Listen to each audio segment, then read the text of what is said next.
السلام علیکم ورحمۃ اللہ وبرکاتہ۔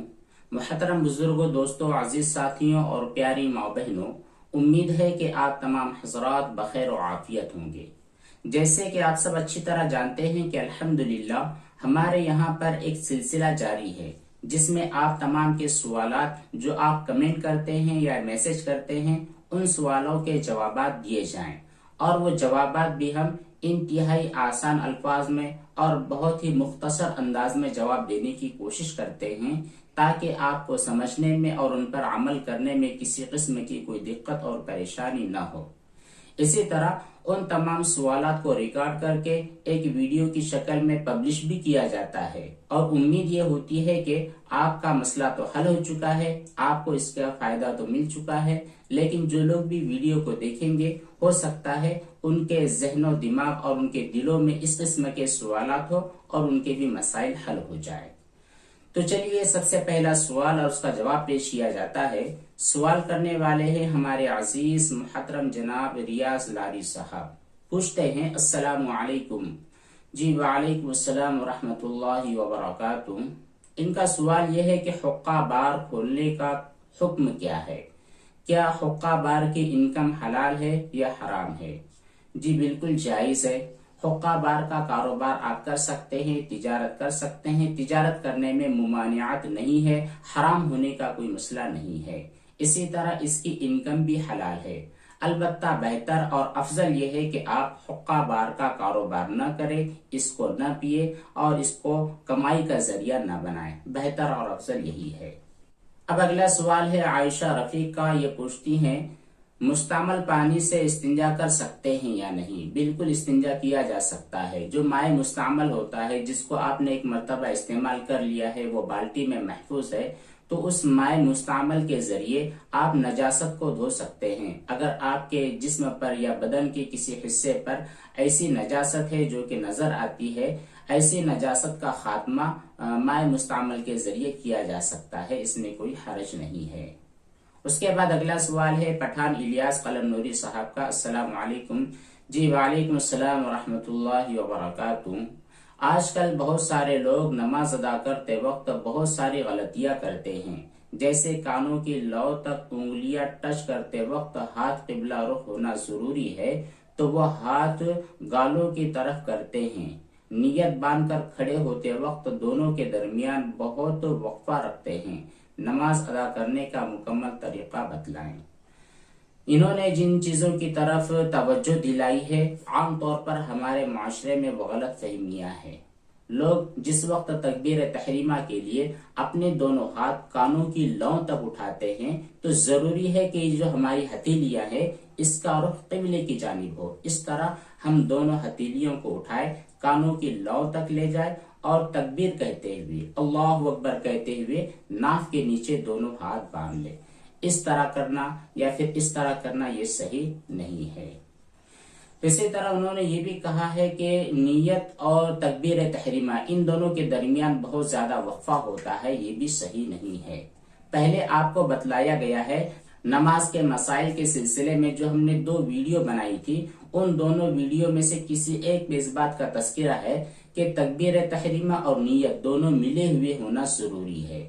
اگر ان دونوں کے درمیان اس طرح کا فاصلہ ہو جائے، مثال کے طور پر ہم نے نیت کر لی کہ میں نیت کرتا ہوں 2 رکعت نماز فجر واسطے اللہ کے رخ میرا کعبہ شریف کی طرف، یہ نیت کر لی، اس کے بعد میں کچھ ایسا کام کیا جو نماز کے مخالف تھا، ہم نے کسی سے بات کر لی یا گھومنے پھرنے چلے گئے، پھر واپس آنے کے بعد تکبیر تحریمہ کہہ کے ہاتھ باندھ لیے، تو پھر یہ نیت اور تکبیر تحریمہ ان دونوں کے درمیان فاصلہ ہو چکا ہے، اور اس فاصلے کی وجہ سے آپ کی نماز صحیح نہیں ہوتی ہے۔ تو تکبیر تحریمہ اور نیت یہ دونوں ایک ساتھ ہونا ضروری ہے۔ اگلا سوال ہے کوثر شیخ کا۔ السلام علیکم مفتی صاحب، کچھ لوگ کہہ رہے ہیں کہ منہ میں ماسک لگا کر نماز پڑھنے سے نماز نہیں ہوتی ہے، اس کے بارے میں آپ کیا کہتے ہیں؟ جی دیکھیے، عام حالات میں چہرہ، ناک، منہ وغیرہ اس کو ڈھانک کر، اس کو چھپا کر نماز ادا کرنا صحیح نہیں ہے، نماز مکروہ ہوتی ہے۔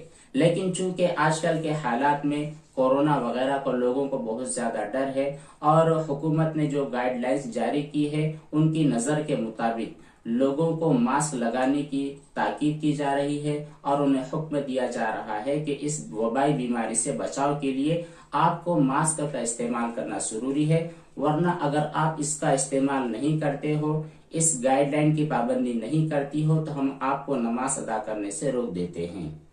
تو اس مجبوری کی حالت میں اس بیماری سے بچاؤ کی احتیاطی تدابیر کے طور پر اگر آپ ماسک لگا کر نماز ادا کرتے ہیں تو پھر بلا کراہت درست ہوتی ہے۔ اگلا سوال کرتے ہیں کنور فیض علی خان صاحب۔ مفتی صاحب السلام علیکم۔ وعلیکم السلام ورحمۃ اللہ وبرکاتہ۔ سوال یہ ہے کہ اگر غیر مسلم کا گیلا ہاتھ لگ جائے یا پھر گھر کا فرش جس پہ غیر مسلم کا پاؤں لگے اس پہ ہمارا بھی پاؤں لگ جائے، یا پھر غیر مسلم کا گیلا کپڑا لگ جائے تو کیا کپڑا ناپاک ہو جاتا ہے؟ جی بالکل ناپاک نہیں ہوتا۔ اگر غیر مسلم کے پیر میں، اس کے کپڑوں میں، اس کے بدن میں کوئی نجاست نہیں ہے، چاہے اس کے کپڑے یا اس کا بدن گیلا ہو یا سوکھا ہو، اس صورت میں اس کے کپڑے یا بدن کو ٹچ کرنے کی وجہ سے یا وہ ہمارے گھر میں آ جائے اور اس کے قدموں کے نیچے کوئی نجاست نہیں ہے جو فرش پر ادھر ادھر لگ جائے، تو اس صورت میں آپ کا کپڑا، آپ کا بدن، آپ کا فرش، کوئی بھی چیز ناپاک نہیں ہوگا۔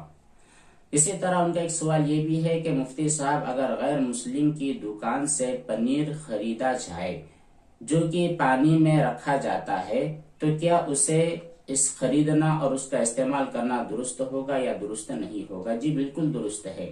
دیکھیے، کسی بھی چیز کے بارے میں اصل جو حکم ہوتا ہے وہ حلال کا ہوتا ہے، پاکی کا ہوتا ہے۔ جب تک کہ آپ کو یقینی طور پر کسی چیز کے حرام ہونے یا ناپاک ہونے کا علم نہیں ہو جاتا، اس وقت تک آپ کسی چیز کو حرام یا ناپاک نہیں ٹھہرا سکتے۔ اب اگلا سوال ہے سمیر احمد کا، پوچھتے ہیں السلام علیکم۔ وعلیکم السلام ورحمۃ اللہ وبرکاتہ۔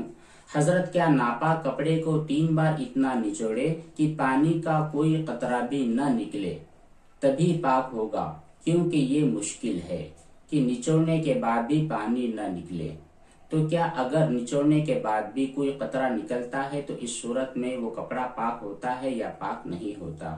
جی دیکھیے، کپڑے کو جس وقت آپ دھو لیتے ہیں، ناپاک کپڑا ہوتا ہے، آپ اس کو دھوتے ہیں، 3 مرتبہ دھونا ہے اور ہر مرتبہ نچوڑنا ہے۔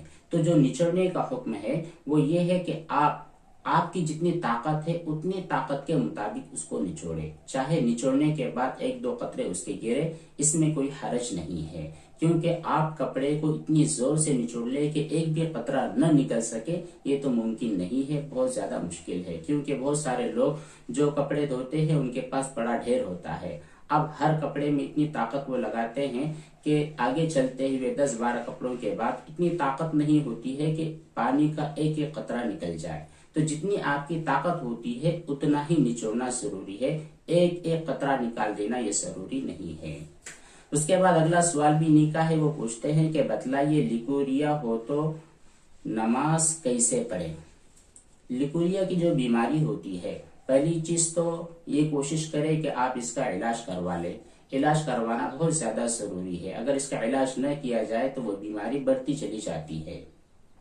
بہرحال اگر کسی خاتون کو لیکوریا کی بیماری ہے تو وہ جو پانی نکل رہا ہے وہ ہے نجس پانی، ناپاک پانی۔ اگر وہ معمولی مقدار میں نکلتا ہے یا پھر زیادہ مقدار میں نکلتا ہے، دونوں صورتوں میں وضو ٹوٹ جاتا ہے۔ وضو ٹوٹنے کے بعد جہاں جہاں پر اس لیکوریا کے پانی کے قطرے لگے ہیں وہ تمام جگہ ناپاک ہو جاتی ہے۔ اگر وہ پانی 1 درہم سے کم اور معمولی مقدار میں آپ کے پینٹ پر، آپ کی ازار پر یا آپ کے جسم پر لگے ہیں تو اس صورت میں معاف ہے، لیکن اگر وہ 1 درہم سے زیادہ بڑھ چکے ہیں تو پھر بدن یا کپڑے کا وہ حصہ دھو دینا ضروری ہے۔ اب اگلا سوال ہے محترم ریاض لاری صاحب کا، وہ پوچھتے ہیں السلام علیکم مفتی صاحب۔ وعلیکم السلام ورحمۃ اللہ وبرکاتہ۔ اگر موبائل کا چارجر یا اس کا تار یا ہیڈ فون ناپاک ہو جائے تو پھر اس کی پاکی کا طریقہ کیا ہوگا؟ جی دیکھیے، اگر موبائل، ہیڈ فون، تار، چارجر، ڈسپلے، جو بھی چیز ناپاک ہو جاتی ہے اس کو پاک کرنے کا حکم یہ ہے کہ آپ چونکہ اس کو پانی میں ڈال نہیں سکتے، اگر واٹر پروف ہے تو آپ پانی سے دھو لیجئے، اور اگر واٹر پروف نہیں ہے تو پھر پیٹرول یا کسی کیمیکل وغیرہ سے صاف کر کے دھو سکتے ہیں، پاک ہو جائے گا۔ اب اگلا سوال کیا ہے بلکہ دعا دی ہے شیر محمد صاحب نے، کہتے ہیں اللہ علم میں اضافہ کرے. جی آمین، جزاک اللہ. ماشاءاللہ بہت ہی اچھے انداز میں آپ نے سمجھایا ہے، جزاکم اللہ خیرہ. ہماری تو کوشش یہ ہوتی ہے کہ بہت ہی آسان اور مختصر ترین انداز میں آپ کو سمجھایا جائے تاکہ عمل کرنے میں زیادہ دشواری اور تکلیف اور مشقت نہ ہو.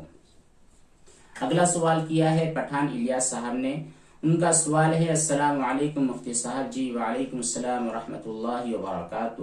پوچھتے یہ ہیں کہ آج کے دور کے حساب سے کم کتنا اور زیادہ سے زیادہ کتنا مہر باندھنا چاہیے؟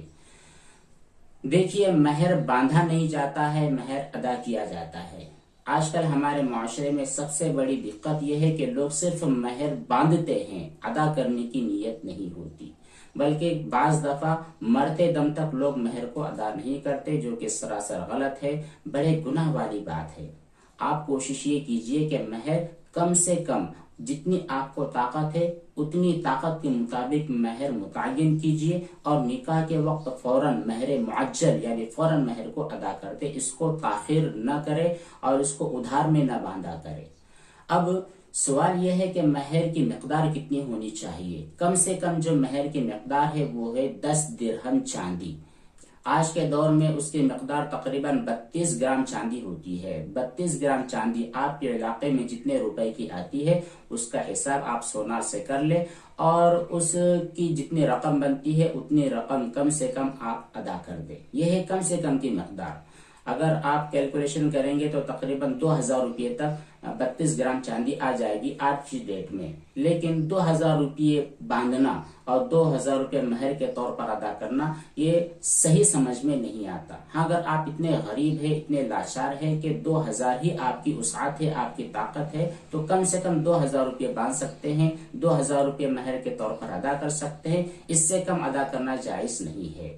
لیکن غور کیجئے کہ آپ شادی میں اتنا خرچ کرتے ہیں، آپ کی بارات میں، آپ کے کھانے میں، آپ کے کپڑے میں 10 20 ہزار روپے آپ خرچ کرتے ہیں، اور جب مہر دینے کا موقع آتا ہے تو 2000 روپے دیتے ہیں، تو یہ بڑی شرم والی بات ہے. اتنی رقم کم سے کم آپ کو دینی چاہیے جو ویلیویبل ہو، جس کی وجہ سے عورت کا کچھ سامان آ جائے، عورت کے پاس اتنے پیسے ہو تو وہ اپنے گھر والوں پر اور اپنے چھوٹے بھائی بہنوں پر، اپنے والدین پر کچھ خرچ کر سکے، ان کو تحفہ تحائف دے سکے. تو کم سے کم اندازے کے مطابق آج کا ہر بندہ 5000 روپے مہر دے سکتا ہے، تو 5000 روپے کم سے کم آپ کو مہر دینا ہے، اور زیادہ کی کوئی حد نہیں ہے. اگر اللہ تعالیٰ نے آپ کو 1 لاکھ روپے مہر ادا کرنے کی طاقت دی ہے، آپ بڑے مالدار ہے، 2 لاکھ 5 لاکھ 10 لاکھ روپے آپ دے سکتے ہیں، 50,000 دے سکتے ہیں، 20,000 دے سکتے ہیں، تو اس میں آپ کی ثوابدید پر، آپ کی طاقت پر منحصر ہے. جتنی آپ کی طاقت ہو اتنا مہر دے.